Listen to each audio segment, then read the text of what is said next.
ഈ മഹാറാലിയുടെ അധ്യക്ഷൻ കോടമ്പുഴ ബാബ മുസ്ലിയാർ, ഈ റാലിക്ക് നിദാനമായ ഇന്ത്യൻ ഗ്രാൻഡ് മുഫ്തി, ഇന്ത്യയുടെ മുസ്ലിം സമുദായത്തിലെ ശ്രേഷ്ഠ ആത്മീയ നേതാവായ, ഏവരും സ്നേഹത്തോടെയും ബഹുമാനത്തോടെയും വിളിക്കുന്ന ബഹുമാന്യനായ ഉസ്താദ്, വേദിയിലെ വിശിഷ്ട വ്യക്തികളെ, പ്രിയപ്പെട്ട സഹോദരന്മാരെ, ഉസ്താദിന്റെ മൂന്നാമത്തെ കേരള യാത്രയാണിത്. ഈ യാത്രയുടെ ഇതിവൃത്തമെന്ന് പറയുന്നത് നമ്മുടെ രാജ്യത്ത്, നമ്മുടെ സമൂഹത്തിൽ നഷ്ടപ്പെടുന്ന മനുഷ്യത്വമെന്ന ആ തലത്തെ മുൻനിർത്തിയുള്ള ഒരു പര്യടനമാണ്. ഇന്ന് രാജ്യത്തെന്താണ് നടക്കുന്നത്, ലോകത്തെന്താണ് നടക്കുന്നത്, ഒരുപക്ഷെ മനുഷ്യൻ ഒരു ഇരുകാലി മൃഗമായി പരിണമിക്കുമ്പോൾ അരുത് മാനവികതയുടെ തലത്തിലേക്ക് മനുഷ്യനുമെത്തണം എന്നുള്ള നിഷ്കർഷയോടെ 91-ാം വയസ്സിൽ വിസ്മയകരമായ ഒരു ഏട് സൃഷ്ടിച്ചുകൊണ്ട് ഉസ്താദ് കേരളത്തിന്റെ വടക്കേ അറ്റത്ത് നിന്ന് തെക്കേ അറ്റത്തേക്ക് മനുഷ്യ നന്മയ്ക്ക് വേണ്ടിയുള്ള ഒരു പര്യടനത്തിലാണ്. ഈ ഒരു പരിപാടി ഉദ്ഘാടനം ചെയ്യാൻ വരണമെന്ന് പറഞ്ഞപ്പോൾ ഞാൻ അതിന്റെ സംഘാടകരോട് പറഞ്ഞു, ഇന്ത്യയിൽ ഏത് ഭാഗത്താണെങ്കിലും ഉസ്താദിനോടുള്ള ബഹുമാനത്തെ മുൻനിർത്തി അദ്ദേഹം മുന്നോട്ട് വെക്കുന്ന ഈ ആശയത്തിന് അടിവരയിടാൻ ഞാൻ തീർച്ചയായിട്ടും കോഴിക്കോട് മുതലക്കുളത്തെത്തിയിരിക്കുമെന്ന് ഞാൻ ഉറപ്പ് നൽകി. ഉസ്താദിന്റെ മുതലക്കുളത്തെ ഹ്രസ്വമായിട്ടുള്ള ഒരു പ്രതിപാദനം ഞാൻ കാണുകയുണ്ടായി. ലോകത്ത് പോലീസ് ചമയുന്ന അമേരിക്കൻ സാമ്രാജ്യത്തിനെതിരെ ഇന്ത്യ സർക്കാർ നിശബ്ദത പാലിച്ചപ്പോൾ അമേരിക്ക ചെയ്യുന്നത് തെമ്മാടിത്തമാണെന്നും അക്രമിയുടെ പക്ഷത്ത് നിൽക്കാൻ പാടില്ല എന്നും ജനാധിപത്യത്തിന്റെ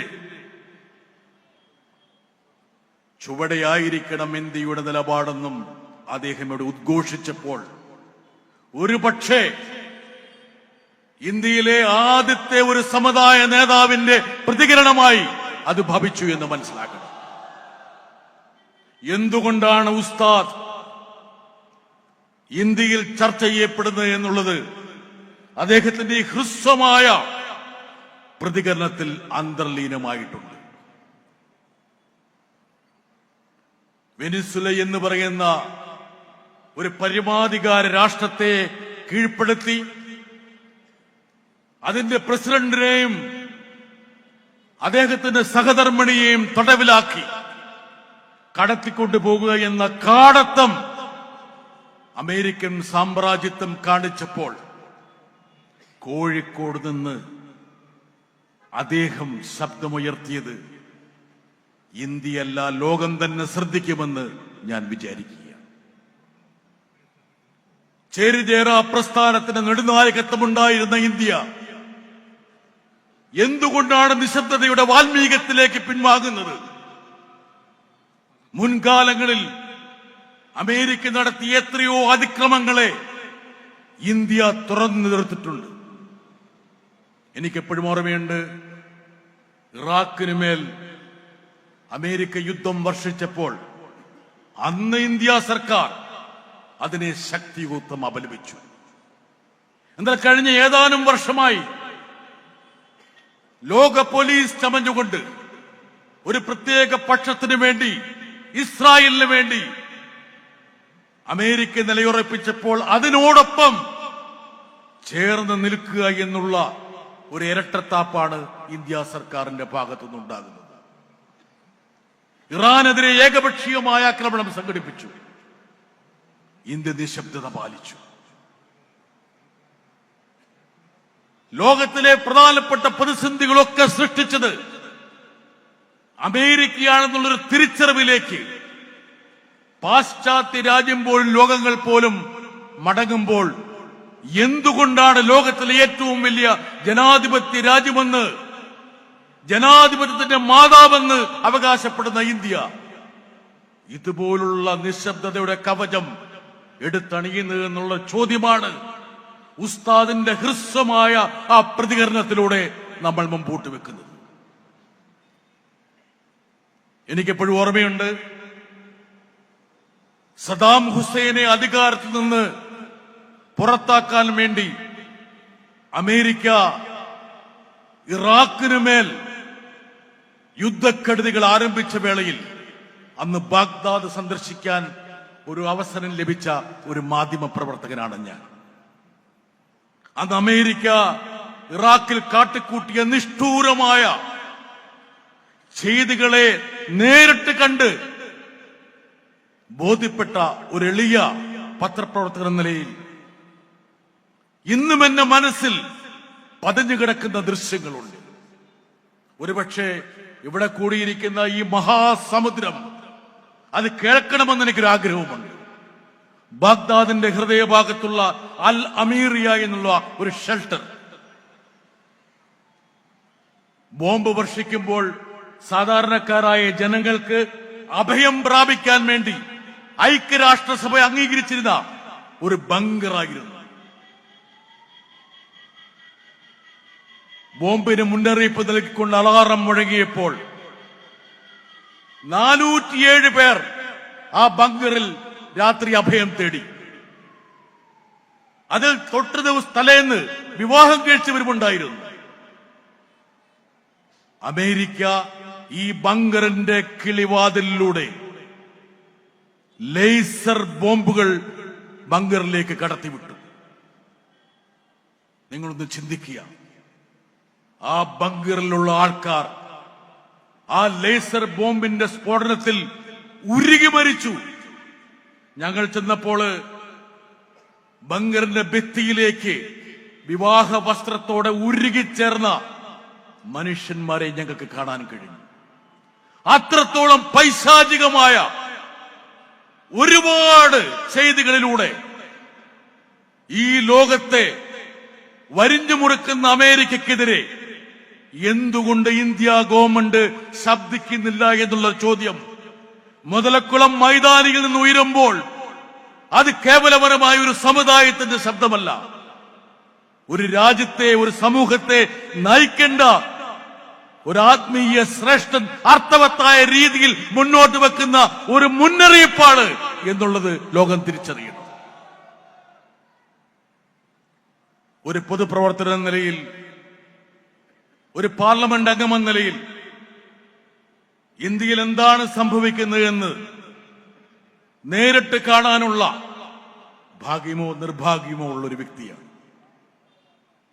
ഒരുപക്ഷെ കേരളത്തിലെ മാധ്യമങ്ങൾ റിപ്പോർട്ട് ചെയ്യാതെ പോയ ചില കാര്യങ്ങളുണ്ട്. കഴിഞ്ഞ ദിവസം ബറേലിയിൽ, ഉത്തർപ്രദേശിലെ ബറേലിയിൽ ഒരു നഴ്സിംഗ് വിദ്യാർത്ഥിനി തന്റെ ജന്മദിനം ആഘോഷിക്കാൻ വേണ്ടി സഹപാഠികളെ ഒരു കഫേയിലേക്ക് ക്ഷണിച്ചു. ഒരു നഴ്സിംഗ് വിദ്യാർത്ഥിനി. ആ കുട്ടി ക്ഷണിച്ചവരുടെ പട്ടികയിൽ 2 മുസ്ലിം യുവാക്കളുണ്ടായിരുന്നു. ഒരു ഹിന്ദു പെൺകുട്ടി തന്റെ ജന്മദിനം ആഘോഷിക്കാൻ വേണ്ടി വിളിച്ചവരിൽ 2 മുസ്ലിം ചെറുപ്പക്കാർ ഉണ്ടെന്ന ഒരു കാരണത്താൽ വർഗീയ തിമിരം പൂണ്ട കാബാലികർ ആ കഫയിലേക്ക് ഇരച്ചു കയറി ആ കഫയെ അടിച്ചു തകർത്തു. ആ 2 മുസ്ലിം ചെറുപ്പക്കാരെയും അതിശക്തമായ പീഡനത്തിന് ഇരയാക്കി. ബറേലിയിൽ പോയ മാധ്യമപ്രവർത്തകരോട് വിധിപ്പിക്കൊണ്ട് ആ ഹിന്ദു പെൺകുട്ടി പറഞ്ഞു, എന്റെ സുഹൃത്തുക്കളെ തിരഞ്ഞെടുക്കുമ്പോൾ ഞാനിനി മതം നോക്കണോ? ആ പ്രാചീനമായ ആ കാലഘട്ടത്തിലേക്ക് ഈ ആധുനിക യുഗത്തിൽ നമ്മൾ മടങ്ങേണ്ടി വരുമോ എന്ന പെൺകുട്ടി വിധിപ്പിക്കൊണ്ട് മാധ്യമപ്രവർത്തകരോട് ചോദിച്ചു. ഒരുപക്ഷെ മതത്തിന്റെയും ജാതിയുടെയും കള്ളുകളിലേക്ക് കേരളത്തിലെ ജനത പോലും ഒതുങ്ങാൻ പാടില്ല എന്ന നിശ്ചയദാർഢ്യത്തോടെയാണ് മനുഷ്യർക്കൊപ്പം എന്നുള്ള ഈ മുദ്രാവാക്യം മുഴക്കിക്കൊണ്ട് ഇന്ത്യയുടെ ഗ്രാൻഡ് മുഫ്തിയായ ഉസ്താദ് ഈ കേരള പര്യടനം നടത്തുന്നത്. അതിനർത്ഥം കേരളം തീർത്തും സുരക്ഷിതമാണെന്നല്ല. വർഗീയതയുടെ വിഭജനത്തിന്റെ ഒരുപാട് പരുന്തുകൾ നമ്മുടെ അന്തരീക്ഷത്തിൽ റാഗിപ്പറക്കുന്നുണ്ട്. നമ്മൾ നെഞ്ചോട് ചേർത്ത് പിടിക്കുന്ന സാഹോദര്യത്തിന്റെ മതമൈത്രിയുടെ മൂല്യങ്ങളെ സംരക്ഷിക്കണമെങ്കിൽ ഉസ്താദിനെ പോലുള്ള ആൾക്കാർ മുമ്പോട്ട് വെക്കുന്ന മുദ്രാവാക്യങ്ങൾക്ക് പതാകയേന്താൻ ഇനിയും 10,000 ഈ സംസ്ഥാനത്ത് വേണമെന്നുള്ളത് നിങ്ങളെ ഞാൻ ഓർമ്മിപ്പിക്കുകയാണ്. കഴിഞ്ഞ ദിവസം റായ്പൂരിൽ, ഇതുവരെ പക്ഷേ കേരളത്തിലെ മാധ്യമങ്ങൾ റിപ്പോർട്ട് ചെയ്യാത്തൊരു കാര്യമാണ്. ഇവിടെ മാധ്യമപ്രവർത്തകർ ഇരിക്കുന്നുണ്ട്, അതുകൊണ്ട് അവരും കൂടെ കേൾക്കാൻ വേണ്ടി പറയുകയാണ്. ക്രിസ്മസ് ദിവസം ഛത്തീസ്ഗഡില് ക്രിസ്മസ് ദേവാലയങ്ങളും ക്രിസ്മസ് പാപ്പയും നക്ഷത്രങ്ങളൊക്കെ അടിച്ചു തകർക്കപ്പെട്ടു. ഏതാനും പേരെ പേരിന് റായ്പൂരിൽ ജയിലിലാക്കി. അവര് ജയിലിൽ നിന്ന് ഇറങ്ങിയപ്പോൾ കഴിഞ്ഞ ദിവസം ജബൽപൂരില് സംഘ് പരിവാറിന്റെ നേതൃത്വത്തിൽ വലിയൊരു ഘോഷയാത്ര ക്രൈസ്തവരെ ആക്രമിച്ച സ്കൂളുകളും ദേവാലയങ്ങളും തല്ലി തകർത്തവരെ ആഘോഷമായി സ്വീകരിച്ച് റായ്പൂരിന്റെ തെരുവീതിയിലൂടെ പ്രകോപനപരമായ മുദ്രാവാക്യം വിളിച്ച് അവർ നീങ്ങുന്ന ഒരു ദൃശ്യം. അവർ വിളിച്ച ഒരു മുദ്രാവാക്യത്തോടൊപ്പം ഒരു കീർത്തനവും ഉണ്ടായിരുന്നു. മഹാത്മാഗാന്ധിക്ക് ഏറ്റവും ശ്രേഷ്ഠമായിട്ടുള്ളൊരു കീർത്തനമാണ്. രഘുപതി രാഘവ രാജാറാം പതീത പാവന സീതാറാം. രാമനെ സ്തുതിക്കുന്ന ഒരു കീർത്തനമാണ്. പക്ഷേ ഈ കീർത്തനത്തിൽ ഒരു വരി കൂടി മഹാത്മാഗാന്ധി സ്വാതന്ത്ര്യ പ്രക്ഷോഭകാലത്ത് എഴുതി ചേർത്തിരുന്നു. ഈശ്വർ അല്ലാ തേരാ നാം സബ്കോ സന്മതി ദോ ഭഗവാൻ. ഈശ്വരനും അള്ളയും ഒക്കെ ഒന്നാണ്, ഏവർക്കും സദ്ബുദ്ധി കൂടി നൽകണമെന്നുള്ള മഹാത്മാഗാന്ധിയുടെ ആ സാഹോദര്യത്തിന്റെ മതമൈത്രിയുടെ ആ ഗാനം പോലും കീർത്തനം പോലും ഇന്ന് വർഗീയവാദികൾ തങ്ങളുടെ വിഭജനത്തിന് വേണ്ടി ഉപയോഗിക്കുന്ന തലത്തിലേക്ക് ഇന്ത്യൻ രാഷ്ട്രീയം മാറുന്നു എന്നുള്ളതാണ് നമ്മുടെ മുമ്പിലെ ഏറ്റവും പ്രധാനപ്പെട്ട യാഥാർത്ഥ്യം. മഹാത്മാഗാന്ധിയുടെ പേരിലുള്ള ദേശീയ തൊഴിൽദാന പദ്ധതി അസ്തമിച്ചു കഴിഞ്ഞിരിക്കുന്നു. പാർലമെന്റ് സമ്മേളനത്തിൽ നിങ്ങൾ കണ്ടിട്ടുണ്ടാകാം, ജി റാം ജി എന്ന പേരിൽ മഹാത്മാഗാന്ധിയെ രണ്ടാമത് വധിക്കുന്ന രംഗം. RSS വിഭാവനം ചെയ്ത മതരാഷ്ട്രത്തിന് വിരുദ്ധമായി ഒരു മതനിരപേക്ഷ ഭരണകൂടത്തിന് വേണ്ടി മഹാത്മാഗാന്ധി നിലകൊണ്ടു എന്ന ഒറ്റ പേരിലാണ് സംഘ് പരിവാർ അദ്ദേഹത്തെ വെറുക്കുന്നത്. അദ്ദേഹത്തെ വധിച്ചത് തന്നെ അതിന്റെ പേരിലാണ്. മഹാത്മാഗാന്ധിയുടെ പേരക്കിടാവായിട്ടുള്ള രാജ്മോഹൻ ഗാന്ധിയുടെ ഒരു പുസ്തകമുണ്ട്. അദ്ദേഹം പറഞ്ഞു, ജീവിച്ചിരുന്നപ്പോൾ മഹാത്മാഗാന്ധി നൽകിയ സന്ദേശത്തേക്കാൾ വലിയ സന്ദേശം തന്റെ മരണത്തിലൂടെ നൽകി എന്നുള്ളത്. ഒരുപക്ഷെ ഇവിടെ ഇരിക്കുന്ന എന്റെ സഹോദരന്മാർക്ക് അറിയാത്തൊരു കാര്യം കൂടി പറയാം. താൻ വധിക്കപ്പെടുന്നതിന് 2-3 ദിവസം മുമ്പ് അദ്ദേഹം സന്ദർശിച്ചത് ഡൽഹിയുടെ പ്രാന്തപ്രദേശത്തുള്ള മെഹ്റോളിയിലെ മെഹ്റോളി ദർഗയിലായിരുന്നു. ഇന്ത്യ വിഭജനത്തെ തുടർന്ന് ആ ദർഗ ആക്രമിക്കപ്പെട്ടു. കുത്തബ്ദീൻ ബക്തിയാർ കാക്കി ദർഗ പുനർനിർമ്മിക്കാൻ വേണ്ടി 50,000 രൂപ നൽകണമെന്ന് മഹാത്മാഗാന്ധി ആ സന്ദർശനത്തിന് ശേഷം ജവഹർലാൽ നെഹ്റുവിനോട് അപേക്ഷിച്ചു. ഇന്ത്യ സ്വാതന്ത്ര്യം കിട്ടി ആഘോഷ തിമിർപ്പിലായിരുന്ന ഘട്ടത്തിൽ നാഗ്ദബാദനായി കൽക്കത്തയുടെ തെരുവാറുകളിലൂടെ ഹിന്ദുക്കളും മുസ്ലിങ്ങളും ഒരുമിച്ച് നിൽക്കണമെന്നുള്ള ആഹ്വാനം നടത്തിക്കൊണ്ട് അദ്ദേഹം അലഞ്ഞു തിരിയുകയായിരുന്നു. ഇന്ത്യയുടെ ദുരന്തത്തിന് വഴിവെച്ച ഒരുപാട് കലാപങ്ങൾ നേരിട്ട് കണ്ട ഒരു എളിയ മാധ്യമ പ്രവർത്തകനാണ്. ഇപ്പോഴും ഇന്ത്യയെക്കുറിച്ച് ചർച്ച ചെയ്യുന്ന സമയത്ത് എന്റെ മനസ്സിലേക്ക് വരുന്നത് 992 ഡിസംബർ 6 500 വർഷക്കാലം ഇന്ത്യയുടെ മതനിരപേക്ഷതയുടെ പ്രതീകമായി തലയുയർത്തി നിന്ന ബാബറി മസ്ജിദിന്റെ താഴികക്കുടങ്ങൾ ധൂളികളായി അന്തരീക്ഷത്തിൽ ലയിക്കുന്ന ഒരു രംഗമാണ്. അന്ന് ബഹുമാനരായ സായിമാരെ ഞാൻ എഴുതിയ ഒരു വരിയുണ്ട്. ഫൈസാബാദിൽ നിന്ന് അയോധ്യയിലേക്ക് പുലർച്ചെ ഞങ്ങളെപ്പോലുള്ള മാധ്യമ പ്രവർത്തകർ യാത്ര ചെയ്തപ്പോൾ അത് മതനിരപേക്ഷ ഭാരതത്തിന്റെ ചരമക്കുറിപ്പ് എഴുതാൻ വേണ്ടിയുള്ള ഒരു യാത്രയായിരിക്കുമെന്ന് ഞങ്ങളാരും നനച്ചിരുന്നില്ല എന്ന്. ഇന്ത്യ ഇരുണ്ട യുഗത്തിലേക്ക് പ്രവേശിക്കുന്നു എന്ന് ഞങ്ങളെപ്പോലുള്ള മാധ്യമ പ്രവർത്തകർ എഴുതി. ഇന്ന് എവിടേക്കാണ് ഇന്ത്യ എത്തിയിരിക്കുന്നത്? മണിപ്പൂർ കത്തിക്കൊണ്ടിരിക്കുമ്പോൾ പ്രധാനമന്ത്രി അവിടേക്കൊന്നും പോയില്ല. ബാബറി മസ്ജിദ് തകർത്ത സ്ഥലം തകർത്തവർക്ക് തന്നെ നൽകിക്കൊണ്ടുള്ള ഒരു സുപ്രീം കോടതി വിധി വന്നു. ആ സുപ്രീം കോടതി വിധിയെ നമ്മളെല്ലാം മാനിക്കുന്നു, കോടതിയെ നമ്മളെല്ലാം ആദരിക്കുന്നു.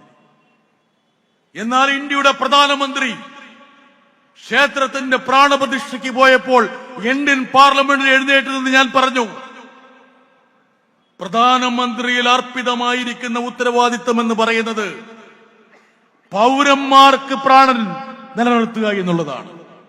ദൈവങ്ങൾക്ക് പ്രാണൻ കൊടുക്കേണ്ട ഒരു ദൗത്യവും പ്രധാനമന്ത്രിയിൽ ഭരണഘടന അനുശാസിക്കുന്നില്ല. കാശ്മീരിലും മണിപ്പൂരിലും എന്തിനേറെ ഉത്തർപ്രദേശിലും ഉത്തരേന്ത്യയിലും ന്യൂനപക്ഷങ്ങളുടെ നെഞ്ചിലൂടെ ബുൾഡോസറുകൾ കടന്നു പോകുമ്പോൾ അതിനെതിരെ ഖമാതൊരു വാക്കുദ്ധരിക്കാതെ ദൈവങ്ങൾക്ക് പ്രാണൻ കൊടുക്കാൻ പോകുന്നത് പ്രധാനമന്ത്രിയിൽ അർപ്പിതമായിരിക്കുന്ന ദൗത്യമല്ല എന്നും പ്രധാനമന്ത്രി ഉൾപ്പെടെയുള്ള ആൾക്കാർ വിളിക്കുന്ന രാമൻ എന്നത് യഥാർത്ഥത്തിൽ അവരുടെ രാമനല്ല എന്നും രാമൻ എന്ന് പറയുന്നത് സ്നേഹത്തിന്റെയും അനുതാപത്തിന്റെയും സൗഹാർദ്ദത്തിന്റെയും സാഹോദര്യത്തിന്റെയും മഹാത്മാഗാന്ധിയുടെ രാമനാണെന്നും ഞാൻ പാർലമെന്റിൽ എഴുന്നേറ്റ് പ്രസംഗിച്ചു. ഒരുപക്ഷെ ജോൺ ബ്രിട്ടാസ് എന്നുള്ള ഒരു സാധാരണക്കാരനായ ഒരു പൊതുപ്രവർത്തകര് അങ്ങനെ സംസാരിക്കാൻ വേണ്ടി ഒരു തന്റേടവും ആർജവവും കിട്ടിയത് ഉസ്താദിനെ പോലുള്ള ആൾക്കാർ ഉഴുതു മറിച്ച മതനിരപേക്ഷതയുടെ ഈ കേരള ഭൂമിയാണെന്ന് എനിക്ക് തന്റെ ഇടത്തോടുകൂടി പറയാൻ പറ്റും. ഈ കേരളം എനിക്ക് നൽകിയിരിക്കുന്ന ദിശാബോധവും നിശ്ചയദാർഢ്യവുമാണ്. ഒരുപക്ഷെ പാർലമെന്റിൽ എഴുന്നേറ്റ് നിന്ന് പിന്നോക്കക്കാർക്കും ന്യൂനപക്ഷങ്ങൾക്കും ദളിതർക്കും വേണ്ടി സംസാരിക്കാൻ എനിക്ക് കരുത്ത് പകരുന്നത്. ഈ ബുൾഡോസർ എന്ന് പറയുമ്പോൾ അതിപ്പോൾ ഉത്തരേന്ത്യയിൽ മാത്രമാണെന്ന് നിങ്ങൾ ധരിക്കണ്ട. റഹീം സാഹിബ്, നമ്മുടെ അയൽ സംസ്ഥാനമായിട്ടുള്ള കർണാടകയിലേക്ക് എത്തിയിട്ടില്ലേ ബുൾഡോസർ? ഇല്ലേ? ബാംഗ്ലൂരില് ഡിസംബറിന്റെ ശൈത്യത്തിൽ പുലർവേളയിൽ ഒരു മുന്നറിയിപ്പും നൽകാതെ 200 ഭവനങ്ങളെ ഉഴുതുമറിച്ചുകൊണ്ട് ബുൾഡോസർ കടന്നുപോയി. ബുൾഡോസറിന് സെക്കുലർ ബുൾഡോസർ എന്നുള്ള പേരൊന്നുമില്ല. അങ്ങനെ ചില ആൾക്കാര്, അല്ലോട് റഹീം സാഹിബ്, അങ്ങനെ ആൾക്കാരെ വിശേഷിപ്പിക്കാൻ വേണ്ടി ശ്രമിച്ചു. ഒരു മുന്നറിയിപ്പാണ്. നമ്മുടെ അയൽ സംസ്ഥാനത്തേക്ക് പോലും ബുൾഡോസറുകൾ എത്തുന്നുണ്ട്. ഒരുപക്ഷെ ഇതൊക്കെ നമുക്ക് മുന്നറിയിപ്പുകൾ നൽകേണ്ടിയിരിക്കുന്നു. ഞാന് കഴിഞ്ഞ പ്രാവശ്യം ഉസ്താദിന്റെ ഒരു പരിപാടിക്ക് വേണ്ടിയിട്ട് കാന്തപുരത്ത് ഇവിടെ എത്തിയിരുന്നു, മർക്കസിൽ. ആ പരിപാടി കഴിഞ്ഞ ശേഷം ഞാൻ മർക്കസിൽ പോയി വിദ്യാർത്ഥികളുമായിട്ട് സംവദിച്ചു ഒരു 2 മണിക്കൂർ. എനിക്ക് അത്ഭുതം തോന്നി. എന്താ കാരണം എന്ന് വെച്ചാല് ഇന്ത്യയുടെ എല്ലാ ഭാഗത്തു നിന്നുള്ള വിദ്യാർത്ഥികൾ, അതിലൊരു 20-25ഓളം കാശ്മീരിൽ വന്ന കുട്ടികളുമായിട്ട് ഞാൻ സംവദിച്ചു. എനിക്കറിയാം ഉസ്താദിന്റെ കാശ്മീർ യാത്രയിൽ ഭീകരവാദത്തിൽ അനാഥമാക്കപ്പെട്ട എത്രയോ കുഞ്ഞുങ്ങളെ ഉസ്താദ് ചേർത്ത് നിർത്തി അവരെ വിദ്യാഭ്യാസത്തിന്റെ പടച്ചട്ടയണിയിച്ച് സമൂഹത്തിലെ പ്രോജ്വലരായിട്ടുള്ള അണികളായി വിളക്കി ചേർത്തിട്ടുണ്ട് എന്ന്. അതിലൊരു വസീം അക്രം എന്ന് പറയുന്ന ഒരു ചെറുപ്പക്കാരന്റെ മനസ്സലിയിക്കുന്ന ഒരു സാമൂഹ്യ മാധ്യമക്കുറിപ്പ് പോലും എനിക്ക് വായിക്കാൻ കഴിഞ്ഞു. തീവ്രവാദത്തിൽ നിന്നും, അരാജകത്തിൽ നിന്നും, ഭരണകൂട ഭീകരതയിൽ നിന്നും ഒരു യുവതലമുറയെ മോചിപ്പിക്കാൻ വേണ്ടി ഉസ്താദിനെ പോലുള്ള ആൾക്കാർ പ്രദാനം ചെയ്യുന്ന ആത്മീയ വിദ്യാഭ്യാസത്തോടൊപ്പം ചേർത്ത് വെക്കുന്ന ഭൗതിക വിദ്യാഭ്യാസം ശ്രേഷ്ഠമാണെന്നും ഇത് മാതൃകയാണെന്നും ആ വസീം അക്രം എന്നുള്ള ആ ചെറുപ്പക്കാരൻ എഴുതി വെച്ചു. ഒരു പൊതുപ്രവർത്തന എന്ന നിലയിൽ ഉത്തരേന്ത്യയിലെ പല സ്ഥലങ്ങളിലും ഞാൻ പോകാറുണ്ട്. ഓപ്പറേഷൻ സിന്ദൂറിന് ശേഷം ഇന്ത്യ ഗവൺമെന്റ് ആഗോള നയതന്ത്ര ദൗത്യത്തിന്റെ ഭാഗമായി കുറച്ച് എംപിമാരെ വിദേശത്തേക്ക് വിട്ടു. അന്ന് അതോടൊപ്പം ചേരാൻ വേണ്ടിയുള്ള ഒരു ഭാഗ്യം എനിക്കുമുണ്ടായി. ഞാൻ പോയത് Japan, Korea, Indonesia, Malaysia, Singapore എന്നീ രാജ്യങ്ങളിലായി. അപ്പോൾ അവിടെയുള്ള വിവിധ വിഭാഗം ജനങ്ങളുമായിട്ട് സംവദിച്ചു. പാർലമെന്റേറിയന്മാർ, അതുപോലെ തന്നെ നാനാ തുറയിലുള്ള വ്യക്തികൾ, മന്ത്രിമാർ, സാധാരണക്കാർ, അങ്ങനെ പലരും. അവരെല്ലാം ചോദിച്ചൊരു ചോദ്യമുണ്ട്. മതനിരപേക്ഷതയുടെ ഈറ്റില്ലമായിരുന്ന, ലോകത്ത് ജനാധിപത്യത്തിന്റെ പതാക ഏന്തിയ, ദീപം തെളിച്ച ജവഹർലാൽ നെഹ്റുവിനെ പോലുള്ള ആൾക്കാരുടെ ഇന്ത്യ എന്നുള്ള കർമ്മഭൂമി, അവിടെ എന്തുകൊണ്ടാണ് ന്യൂനപക്ഷങ്ങൾ പീഡിപ്പിക്കപ്പെടുന്നത്? എന്തുകൊണ്ട് നിങ്ങൾക്ക് സാഹോദര്യത്തിന്റെ തലത്തിലേക്ക് മാറാൻ കഴിയുന്നില്ല?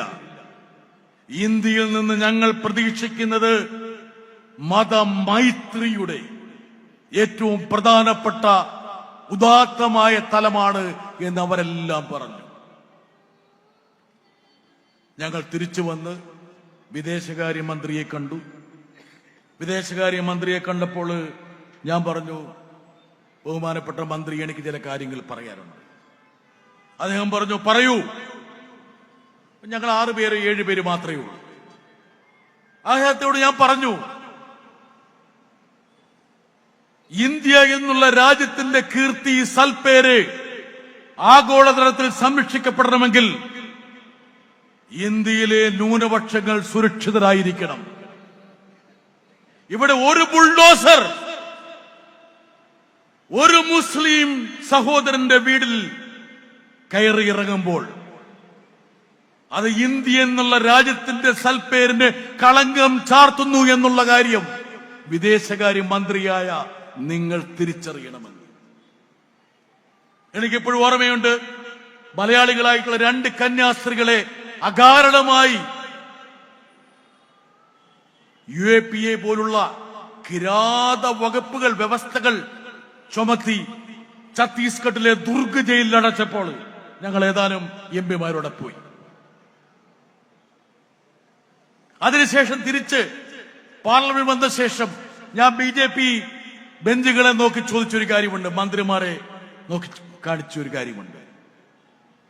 നിങ്ങളൊക്കെ പലരും പഠിച്ചത് ക്രൈസ്തവ സ്കൂളിലാണ്.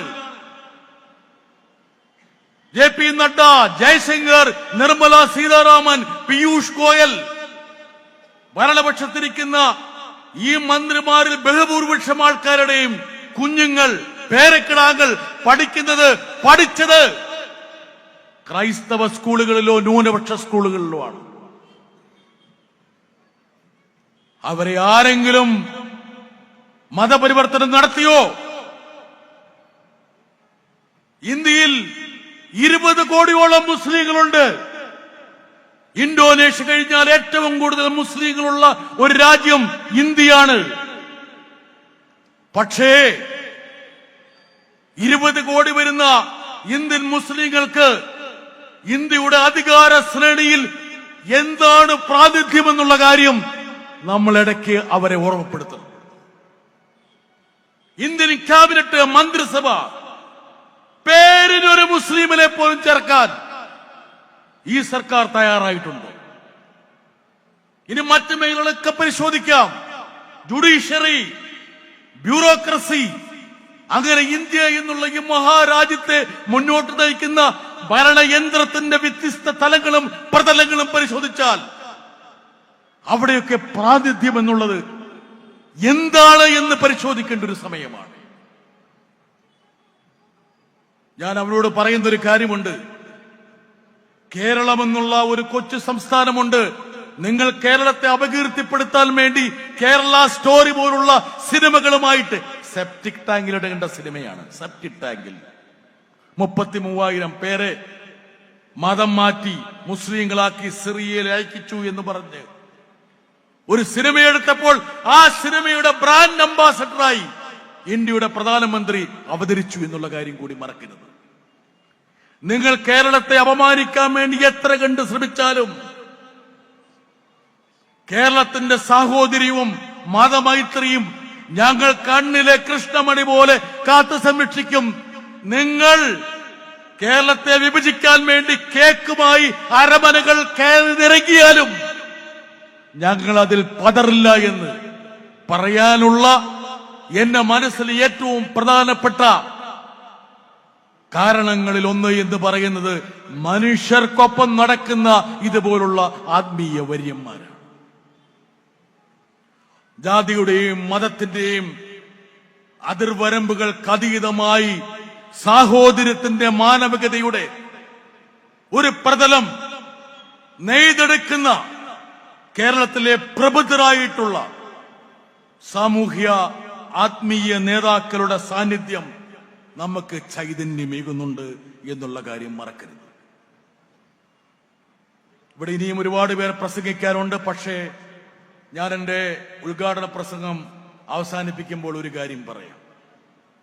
എന്തായാലും എന്നെ ഇവിടെ വിളിച്ചപ്പോൾ ഞാനൊരു CPM-ന്റെ MP എന്നുള്ള ആ ഒരു ലേബലും കൂടി കണക്കിലെടുത്തായിരിക്കില്ലേ? അങ്ങനെ ആയിരിക്കില്ലേ? ആയിരിക്കും. ഒരു കാര്യം ഞാൻ പറയാം. ഞങ്ങൾ പാർലമെന്റില് ചെറിയൊരു ന്യൂനപക്ഷമായിരിക്കും. പക്ഷേ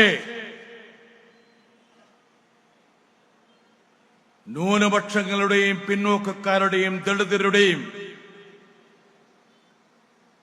പീഡിപ്പിക്കപ്പെടുന്നവരുടെയും ഉറച്ച ശബ്ദമായി അവസാന ശ്വാസം വരെ ഞങ്ങളെ പോലുള്ളവർ അവിടെ ഉണ്ടാകുമെന്നുള്ള ഒരു ഉറപ്പ് ഈ മുതലക്കുളത്തെ ഈ ജനാവലിക്ക് ഞാൻ നൽകുകയാണ്.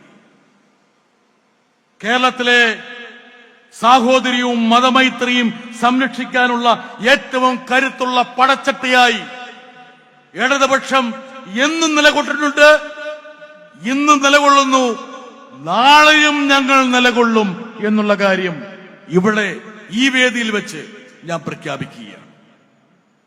എന്തെങ്കിലും തരത്തിൽ നിങ്ങൾക്കൊരു സന്ദേഹമുണ്ടെങ്കിൽ ആ സന്ദേഹം മാറ്റിവെച്ചു.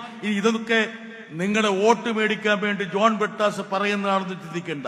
നിങ്ങൾ വോട്ട് ചെയ്താലും ചെയ്തില്ലെങ്കിലും നിങ്ങളോടൊപ്പം നിലയുറപ്പിക്കുക എന്നുള്ളത് ഞങ്ങളുടെ ഏറ്റവും പ്രധാനപ്പെട്ട ദൗത്യങ്ങളിലൊന്നാണ്. സമർപ്പിതമായ ദൗത്യമാണ്. അതാരും ഞങ്ങളിൽ നിക്ഷേപിക്കുന്ന ഒരു ദൗത്യമല്ല. ഞങ്ങൾ നെഞ്ചോട് ചേർത്ത് പിടിക്കുന്ന ഏറ്റവും പ്രധാനപ്പെട്ട ഒരു ലക്ഷ്യമായിട്ടാണ് ഞങ്ങൾ ഇതിനെ കാണുന്നത്. ഇവിടെ നമ്മളെല്ലാം ഒന്നാണ് എന്ന് വിശ്വസിക്കുന്ന ഒരാളാണ്. ഈ ഒന്ന് എന്ന് പറയുന്നത് കേരളത്തിന്റെ നന്മയെ, കേരളം ആർജിച്ച മഹത്തരമായ ഈ പന്താവിനെ സംരക്ഷിക്കാനുള്ള ഒരു പടപ്പുറപ്പാടിലാണ് നമ്മളെല്ലാം. വിവേകാനന്ദ സ്വാമി കേരളം സന്ദർശിച്ചപ്പോൾ അദ്ദേഹം ഈ നാടിനെ വിശേഷിപ്പിച്ചത് ഭ്രാന്താലയമെന്നാണ്. ആ ഭ്രാന്താലയത്തിൽ നിന്ന് സാഹോദര്യത്തിന്റെ ഏറ്റവും പ്രധാനപ്പെട്ട വിളക്കുമാടമായി കേരളം മാറിയിട്ടുണ്ടെങ്കിൽ ആ ദീപത്തെ സംരക്ഷിക്കാനുള്ള ഉത്തരവാദിത്തം നിങ്ങളിലും എന്നിലും നിക്ഷിപ്തമായിരിക്കുന്നു എന്നുള്ള ഒരു ഓർമ്മപ്പെടുത്തൽ കൂടിയാണ് ഉസ്താദിന്റെ ഈ കേരള യാത്ര എന്നുകൂടി പറഞ്ഞുകൊണ്ട് ഈ മഹാറാലി ഔപചാരികമായി ഉദ്ഘാടനം ചെയ്യുന്നു. ഉസ്താദിന്റെ ദീപ്തമായിട്ടുള്ള ഈ യാത്ര കേരള സമൂഹത്തെ സ്ഫുടം ചെയ്തെടുക്കട്ടെ എന്ന് ആശംസിച്ചുകൊണ്ട് ഞാൻ എന്റെ വാക്കുകൾ നിർത്തുന്നു. നന്ദി, നമസ്കാരം.